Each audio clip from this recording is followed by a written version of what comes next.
Azad golden diamonds, Azad tower, Thazhepalam, Tirur. ജനകീയ പ്രതിരോധ ജാഥയ്ക്ക് താനൂരിൽ നൽകിയത് ഉജ്ജ്വല വരവേൽപ്പ്. ആയിരങ്ങളാണ് ജാഥ ക്യാപ്റ്റനെ സ്വീകരിക്കാനായി എത്തിയത്.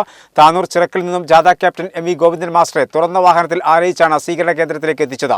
റൺ വളണ്ടിയർ മാർച്ചും വാദ്യമേളങ്ങളുടെയും തെയ്യം, തിറ തുടങ്ങിയ കലാരൂപങ്ങളുടെയും അകമ്പടിയോടെയാണ് സ്വീകരണ ജാഥ നടന്നത്.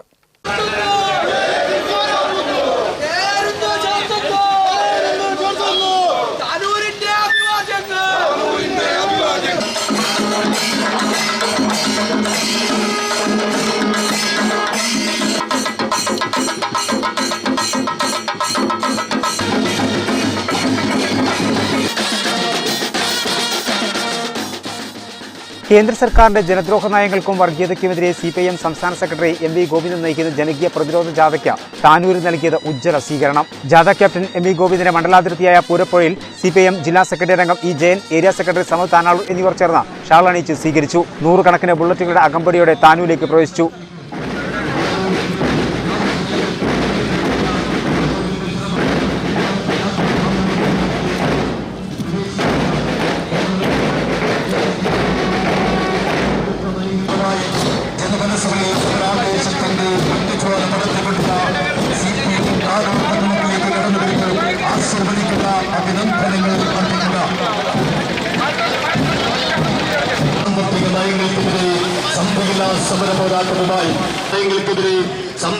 സമരം പ്രഖ്യാപിച്ച് സ്ഥാപിക്കുവാൻ ഒരുമ്പെടുന്ന കേന്ദ്ര ഗവൺമെന്റിന്റെ നെറികേടുകളെ ചരിത്രത്തിന്റെ കുളമ്പടി ശബ്ദം വെടുപ്പുകളായി തീർന്ന സൂര്യനസ്തമിക്കാത്ത ബ്രിട്ടീഷ് സാമ്രാജ്യത്തിനെതിരെ പടനയിച്ച ഉദയത്താനകത്ത് കുഞ്ഞിക്കാവലിന്റെയും മൊത്തത്തിൽ വികസനത്തിന്റെ വെള്ളിവിളിച്ചം പകർന്ന താനൂരിന്റെ ജനനായകൻ സഖാപരമ്പരമെല്ലാം രക്തം ചിന്തിയ വീരദേശാഭിമാനികളുടെ വീരപൈതൃകം നെഞ്ചിലേക്കുന്നവരാണെന്ന പ്രഖ്യാപനവുമായി കമ്മ്യൂണിസ്റ്റ് പാർട്ടി ഓഫ് ഇന്ത്യ മാർക്സിസ്റ്റിന്റെ സംസ്ഥാന കമ്മിറ്റി തുടർന്ന് ചിറക്കിൽ നിന്ന് വാദ്യഘോഷങ്ങളോടെ ജാഥ ക്യാപ്റ്റനെ സ്വീകരണ കേന്ദ്രത്തിലേക്ക് ആനയിച്ചു. റെഡ് വളണ്ടിയർ മാർച്ച്, മുത്തുക്കുട, പഞ്ചവാദ്യം, ബാൻഡ് സെറ്റ്, ശിങ്കാരിമേളം, തെയ്യം, തിറ, കോൽക്കളി, പൂക്കാവടി തുടങ്ങിയ വാദ്യഘോഷങ്ങൾ പ്രകടനത്തിന് മാറ്റുകൂട്ടി. തുടർന്ന് കരിമരുന്ന് പ്രയോഗവും നടന്നു.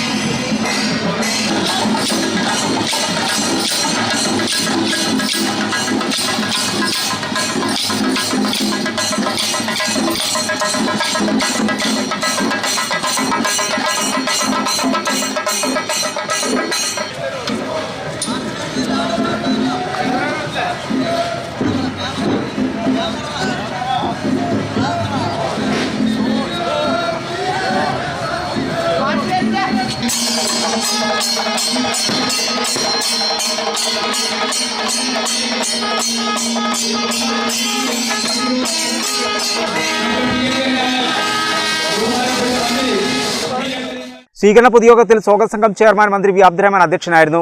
കൺവീനർ സമദ് താനാളൂർ സ്വാഗതം പറഞ്ഞു. വിവിധ കമ്മിറ്റികൾ ജാഥ ക്യാപ്റ്റനെ ഹാരാർപ്പണം നടത്തി.